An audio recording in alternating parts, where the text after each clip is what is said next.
Hey, it's your girl MJ and welcome to the Booty Call to Bride channel.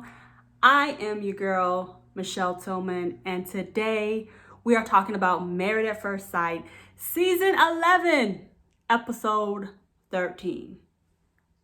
Y'all, there's so much to talk about. I did used to work on the show on Season 9 when it was in Charlotte, so I just wanted to continue giving you guys my 2 cents on the relationships that the experts have matched. So I first of all want to start off talking about Brett and Olivia. And why did I pick them first? Well, let's just go ahead and get them out the way because we won't be talking about them anymore. Well, at least not until Decision Day episode, whenever that will be. So this episode is really showing when the Louisiana governor actually did the stay-at-home order and everyone's supposed to be quarantined and staying at home and not going anywhere to help stop the spread of COVID-19. This was definitely a scary time for everyone in the United States. So I think it's a big deal that this happened during their experiment and it will probably never happen again. I do think having the cameras that I guess probably were mailed to them so they could have on-camera communication and conversations were very important so that during the time there was no production crew that things could still be documented. But I do want to say that I do believe we probably missed tons of details and tons of dramatic things that were missed because there was no production. So keep that in mind. So Brett and Olivia mentioned that they had a lot of free time and nothing to do.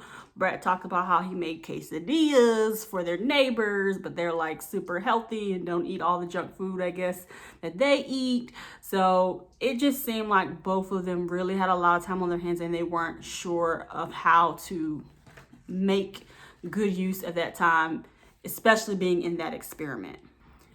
Olivia made the statement that Dr. Pepper recommended her trying to bring some of her stuff into Brett's house to see like how she could make herself feel like that is her home, but she never did that. Olivia also made the statement that she felt like even after as much time has passed, like I think it was a month that had passed when they first started talking, her and Dr. Pepper, that she felt like her and Brett have not gotten to know each other any better. One of the big differences between Olivia and Brett is Olivia is in the medical field, so she kind of had to deal with COVID all day. And when she got home, she didn't want to think about it. She didn't want to watch the news. And I guess Brett was more very reserved and concerned about things that they should be doing during the coronavirus outbreak. And I think that that is a huge issue, that seeing how people react to crisis, especially when the crisis may be related to their work field, I think that's a big deal, and how things worked out in their relationship, because they already had a strained relationship. They already had so much compromise that would have been necessary for them to work. The strain of the virus, to me, kind of gave their relationship absolutely no chance, because they're just so different and they have such different roles during the crisis. Olivia also mentioned how Brett could not communicate well. Of course, production handed us some great clips, about 3 to 5 clips of showing how Brett communicates, and it all made him look awful. But I do think that Dr. Pepper did a great job of still holding Olivia accountable, saying that, you know, did you make him feel like he was just being tolerated? And how did that affect his ability to communicate? So I think that we all need to listen to Dr. Pepper. She has some good tips and good things that she pulled out of people that they maybe not were ready to accept responsibility for. When Pastor Cal was sat down and talked to Brett virtually, and Brett just kind of said there are some fundamental differences that him and Olivia have, so it kind of just felt like there was no point to try to continue to work things out. And to be honest, I kind of agree with him.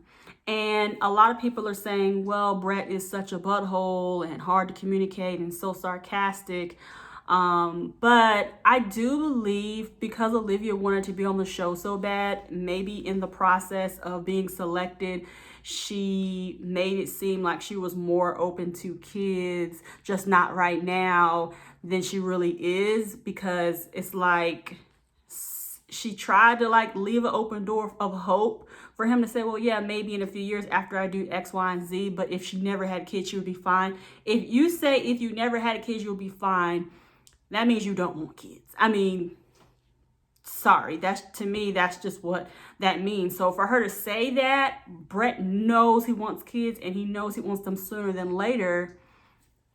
I just don't think that was ever going to be a place that they would be able to compromise, because at the end of the day, I don't think she wanted to have kids, and she would probably delay it until maybe biologically it could be harder to get pregnant the longer you wait.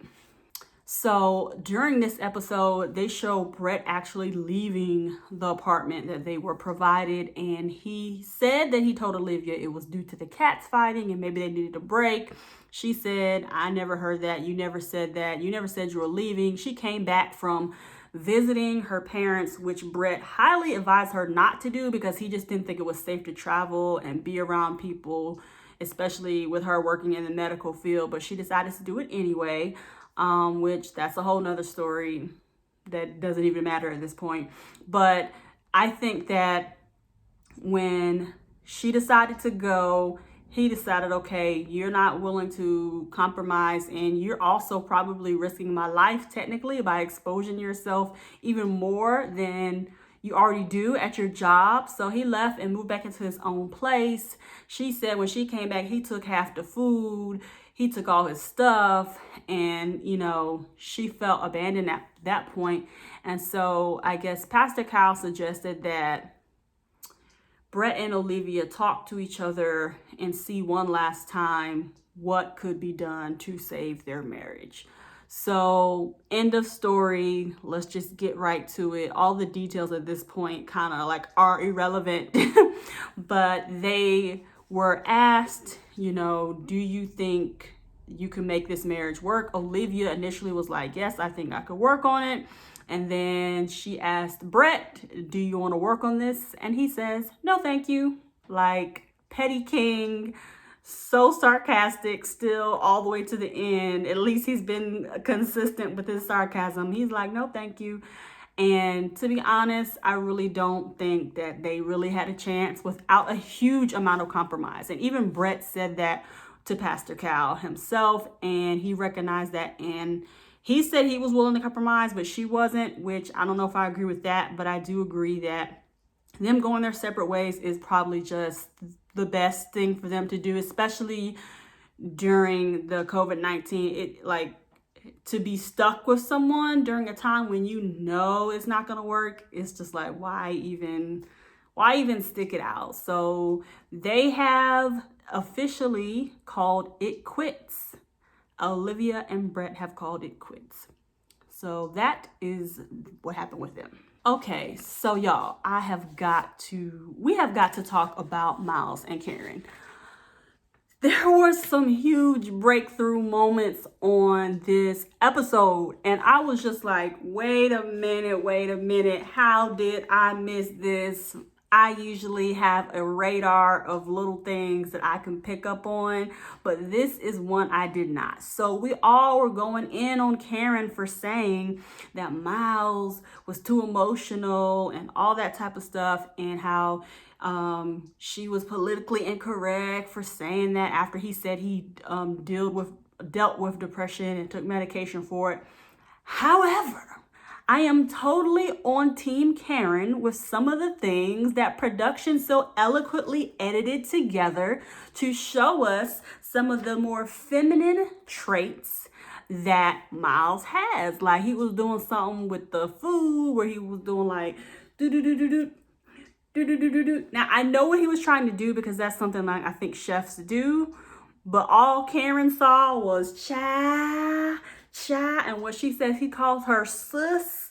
Okay, that would be very unattractive to me. Hey sis, hey sis, like, and then when he's talking about, oh yeah, if I break a nail, we can go get our nails done too. He sounded super sweet, and if that's what you do, that's what you do. But if you're marrying a woman, some of those things can be a total turnoff. So I think when she was saying she likes a more masculine man, she was not speaking on specifically just his emotions, some of his mannerisms. And that clip, if you haven't seen it, you need to go watch the clip that they put together of all Miles's mannerisms. I can totally see why Karen is like, no, sir, you're not masculine enough for me. Now, in the episode, she does kind of like open up and say what she's willing to do, because Miles is at home and she's going to work every day. She had a job in the medical field, administratively, so she had a lot of stress she was going through, and he was doing things around the house to try to make it good for her. And so she was saying she don't know how he is going to be when, he's at home all the time. He can't go to work. His school closed down. She mentioned that he said, if I had to choose a day, I would not stay married to you. And that's because I feel like you're not trying. And so she was crying when she said it. Sounded like she was hurt about it. But at the same time, she did eventually go back to him and say, well, I'm willing to try, because Pastor Cal was saying, what are your concerns? And he mentioned that Miles mentioned he didn't know if Karen had the capacity to love him, that she might not be able to be with a progressive guy like him. Progressive meaning I get my nails done and I do this. She did say, well, I'm going to work on the physical touch. I'm going to work on, giving you compliments, or she just basically said she's going to work to try to make things come together. And I guess when she insulted him by saying he was feminine, he really, really, really got mad. Pastor Kyle said most men would get mad about that. My experience with that is when they get real mad about it, it just kind of makes me think, what you hiding? Like, not saying he's down low or anything like that, but I'm just, in my experience, if I went on a date with a dude, and this really has happened to me, and I was like, okay, you sure you like only women? They get really mad and offended about it. To me, if you know who you are, why are you so mad? You could just say no, absolutely not. Like, what would make you think that? But that's just my opinion about it. So, but regardless of how sweet Miles might be, she decided that she wants to work towards staying with him. She also mentioned that she wanted to see the real side of Miles, and she did get to see the real side when she made the accusations. Dr. Pepper said that maybe Karen needs to remember it's not a bad thing when someone wants to put their best foot forward for you all the time. So maybe she should not look at that as a negative and think of it as a positive. Like, do you want him to put his worst foot forward? I don't know. I thought it was funny when Karen was asked, how do you feel about being quarantined with me for the next umpteen weeks? And this is what Miles asked her. And she was like, I'm just glad we have an extra room. So I was just like, wait. So you saying if I need my extra space, if I want to sleep alone, all that, you were going to do that in your marriage? Okay. All right, Karen. We also saw on the preview that Miles said it would be really hard for him to make a decision without knowing what the sex is like. And I understand that normally that is something that most people do want to know. In my world, dating pure into a marriage, you don't get to know those things, but I do know that it's hard for most people who are sexually active prior to marriage to not know what that's like. And because they took it off the table, it's probably not going to happen. So he's going to have to make a decision without that. And I have the feeling that now the tables may have turned a little. It seems like she's talking about all the things that she's going to work on, and he's the one who needs to be convinced. So now I don't know, is she going to be begging to be with him, or To be honest with this one now, it's like, they might not make it either.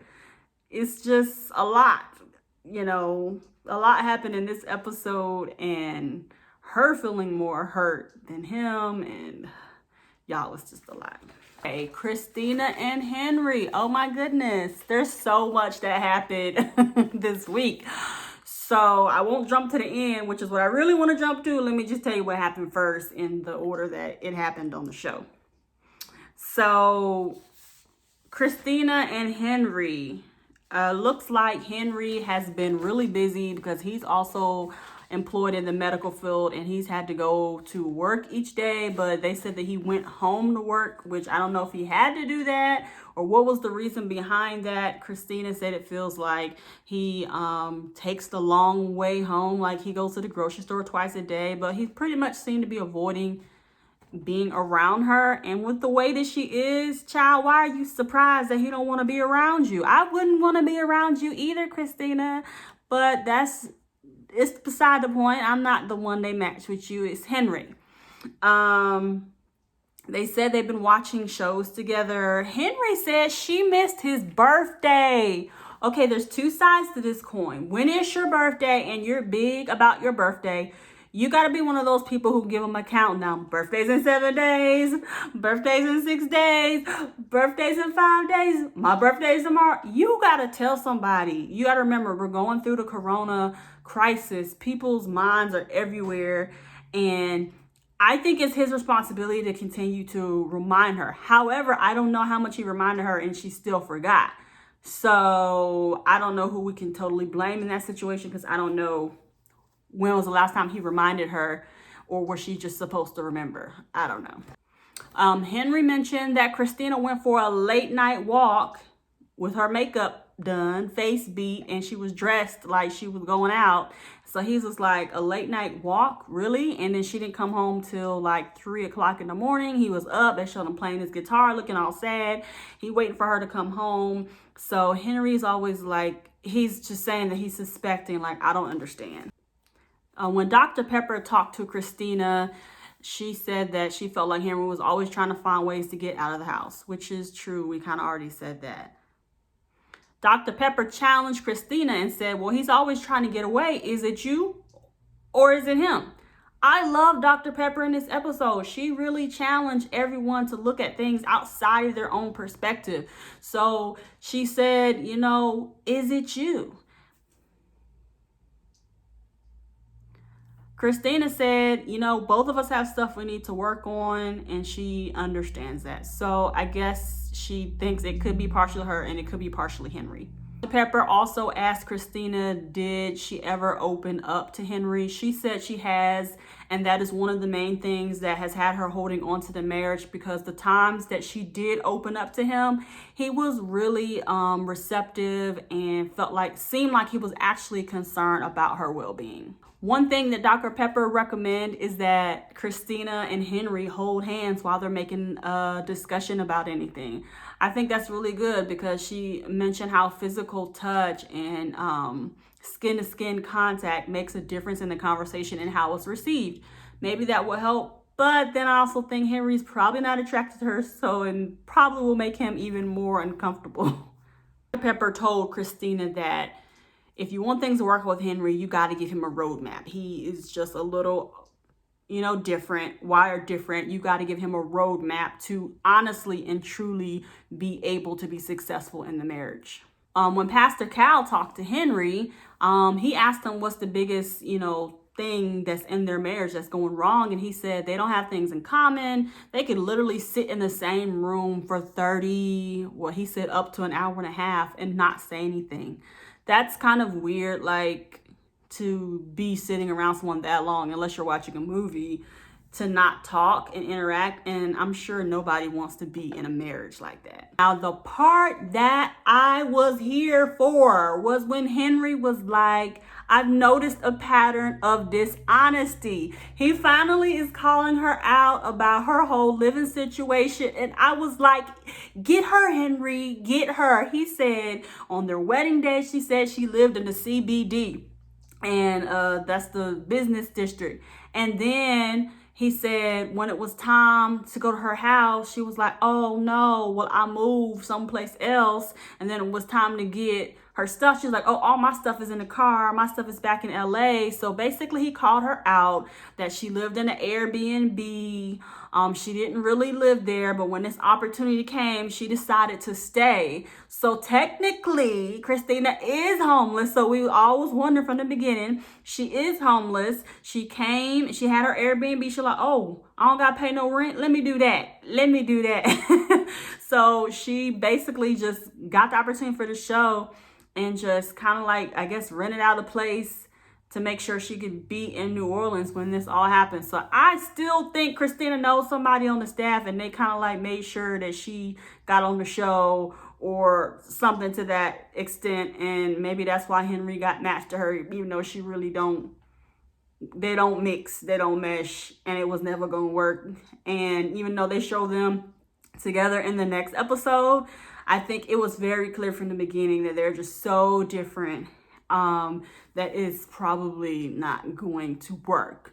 But Henry, I love that you called her out on her BS. Now she tried to deflect, and I want to just punch her through the screen like, girl, don't you go start crying and all that stuff. You trying to cry and be like, oh, I don't know what I can do to make you want to be with me. I don't know how to make it work. I was like, okay, let's not gloss over the fact that you lied about where you live. Like, you didn't even have to lie. She's like, well, that's where I did live at the time. But girl, just say what it is. I really wanted to be married. I really wanted to be on the show. So no, this is not where my permanent residence is, but I'm here now. That's what she could have said from the beginning. And for you to come back and say that now, when you've been married all this time, it just looks deceitful, and nobody wants to be married to someone who is doing or being deceitful in any type of way.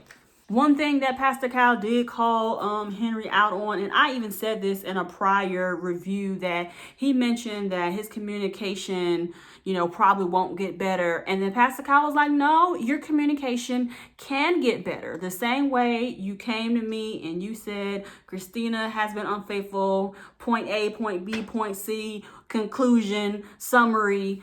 You can do that with her. So he was saying, you didn't have any problem communicating with me. Why can't you talk to Christina the same way you talk to me? That's how they were able to get to that conversation, to call her out about her living circumstances. Dr. Pepper told Christina she needs to communicate differently with Henry. You can tell that before the conversation happened about where she lived, that Henry was just like, it's whatever, let the chips fall where they may. He was totally like nervous about the conversation, but I'm glad that it was had so that could be aired out. Now we all know, she ain't really live in New Orleans. We can stop talking about that part. Now, will they work out in the future? Okay, so the end of the episode, she says that one of her friends says that he knows for a fact that Henry was in a relationship with a man, and that she basically, that Henry's been lying and that he's gay and that, he's a fraud. But to be honest, y'all, I don't buy that. I don't think Henry is gay at all. He even said, if I was gay, I would not go on a show to marry a woman. Like, what would be the point of that? I just think that she is really just trying to trash him and, make it seem like he's something that he's not, when that's not. Girl, you're doing the most, Christina. I don't believe that. Maybe it's true, but right now, I just think she's just trying not to look bad as she already has. So I guess we'll find out eventually, because she supposedly has proof, but hasn't shown it to him. So he's like, well, let's get down to the bottom of this. Like, he didn't seem like he was worried at all. He's just like, okay, show me the proof then. Show it to me. Since you know so much, show me the proof. So we shall see next episode if that's invalidated or not. And Christina said she was ready to give up basically on the marriage. But Henry said that he doesn't want to give up yet because there's still more to learn. I don't know if he meant more to learn about being married or more to learn about each other. Not sure, because I really don't think he's into her. Not sure what's keeping him wanting to hold on to the marriage, but he did mention that he didn't want to give up.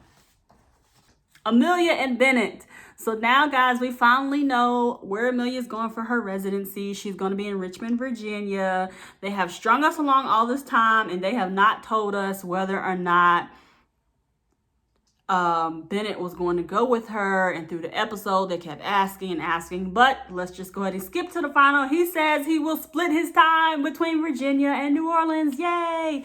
And I think that that is such a good thing, because one, with the Rona happening, ain't no theater happening right now. So he's probably, the times, you know, it made some people separate, like Olivia and Brett, and then some people, it made them come closer, because I do believe if his theater business was thriving and all that, he might not be so willing to spend time between Richmond and New Orleans, which to me means you going to Richmond to follow your wife, which is totally fine. Nothing wrong with that.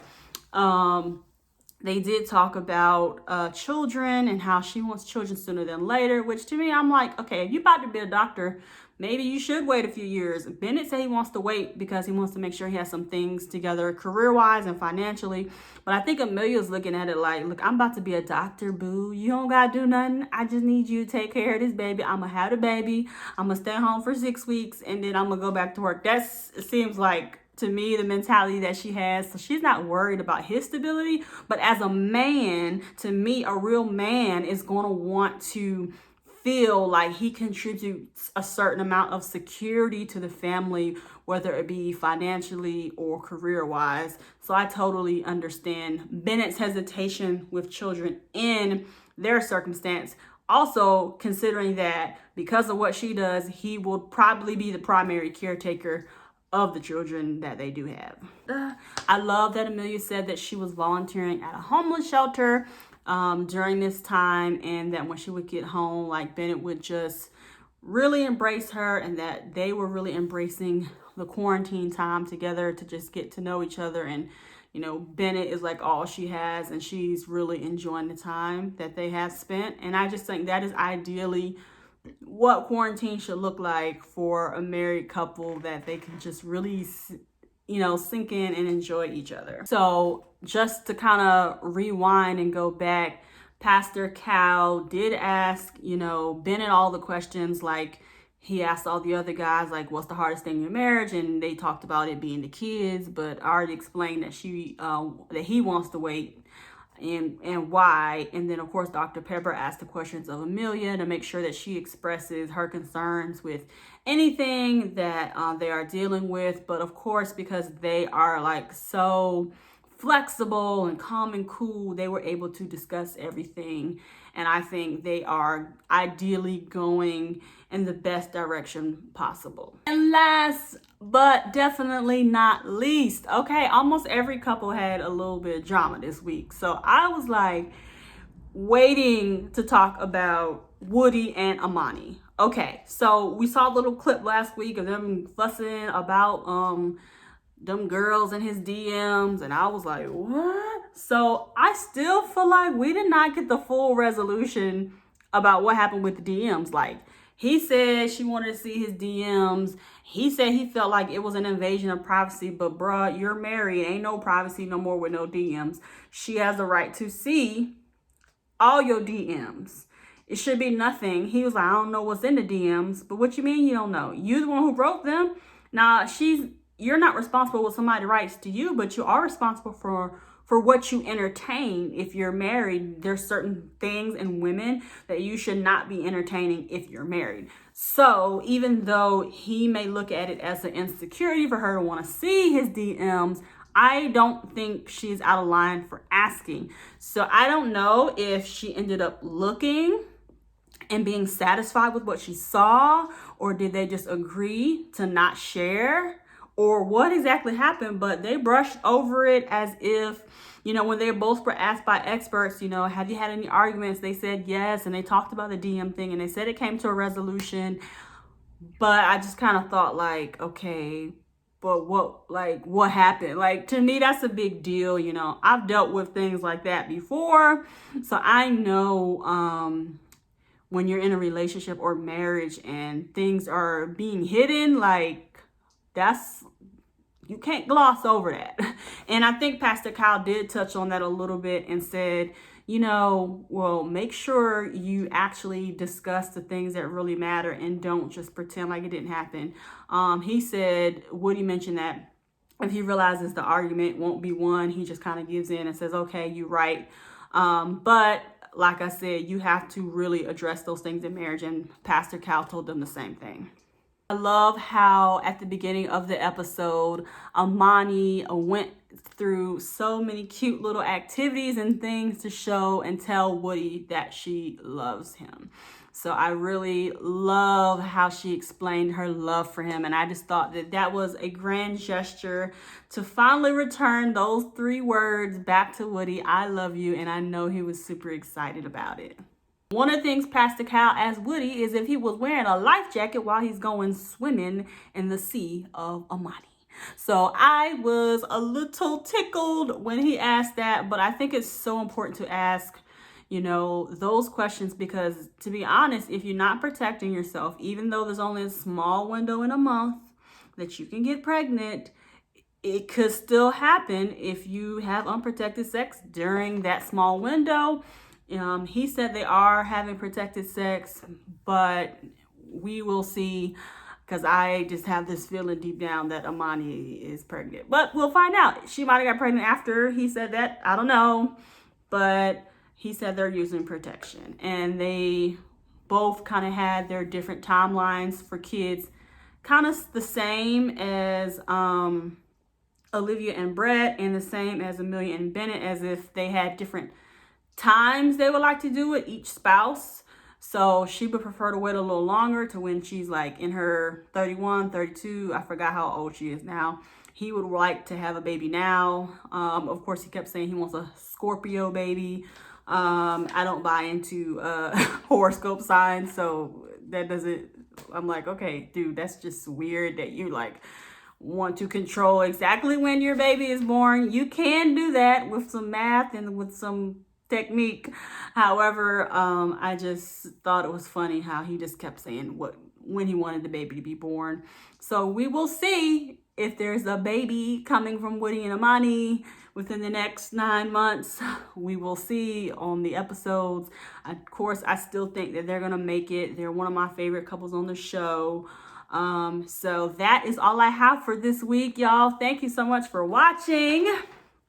I have had a lot going on this week, and for those of you who watch my channel for things outside of the reviews, stay tuned. I will be giving you more of that content.